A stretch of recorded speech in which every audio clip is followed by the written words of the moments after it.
vous en fiche mon billet. Entre porno trash, porno soft, porno chic, je pensais avoir fait le tour de la pornoculture. Jusqu'à ce que la dernière émission Éclairage mentionne un point du programme du SPD, parti politique, en Allemagne, concernant le financement d'un porno, disons, plus féministe. Dans le même temps, côté français, le porno n'est pas célébré par le gouvernement, et là je cite le secrétaire d'État au numérique, et la lutte contre l'accès mineur à celui-ci figure d'ailleurs parmi les 3 priorités de la secrétaire d'État à l'égalité femmes-hommes. Et pétard, on est d'accord alors?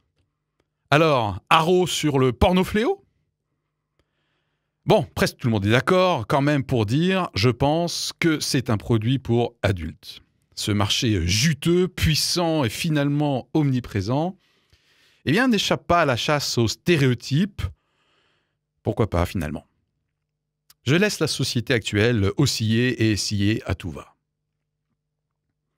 Mais bon, le rapport au porno me donne quand même envie d'être sceptique, voire caustique, même pour une consommation dite responsable ou consentante. L'émission Éclairage, justement, a fait quelques rappels non moralisants, je trouve, sur son impact sur nos représentations de la sexualité et de la relation à l'autre. Alors sceptique, car même si demain le porno devient responsable, non violent, non sexiste, non raciste, non machiste, et qui respecte l'égalité des genres, des sexes, et tout, eh bien pour moi, cela reste un cocktail au pouvoir d'attraction et d'addiction puissant et permanent. C'est clair, le cerveau humain en raffole et en redemande. Et caustique, car le porno finalement me semble être un aveu d'impuissance, jeu de mots compris. Allez, je parle pour moi, histoire de ne pas vous braquer.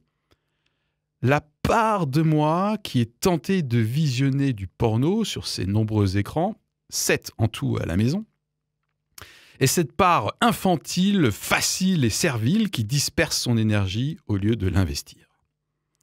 C'est la part de moi qui accueille une concurrence mensongère, étrangère et déloyale dans mon couple. Chérie, comment ça se fait que tu es pas comme ça? Comment ça se fait que tu fais pas ça, que tu ne réagis pas comme ça? T'as un problème? Caustique toujours car... Bon, non, je vais m'arrêter là. Ouais, je vais m'arrêter là car en fait, votre serviteur recommande quand même une double réaction vis-à-vis d'une telle consommation. Entendre la souffrance sous-jacente et éviter la culpabilisation stérile en encourageant plutôt la responsabilisation. Philippe, qu'est-ce que tu veux pour ta vie? Que veux-tu pour ton couple? Comment tu pourrais nourrir autrement ton légitime appétit sexuel et en faire une formidable aventure à deux? Bref, vous avez compris l'idée. Le chrétien en moi, en fait c'est tout moi, mais passons, se rappelle que le sexe dans la Bible est noté triple B. Bien, beau et bon. Et cette part relie le Cantique des Cantiques et se rappelle que le message biblique, en encadrant l'expression de cette formidable énergie sexuelle, eh bien il est libérateur et pas castrateur. Ouf, le porno est castré, mais pas moi.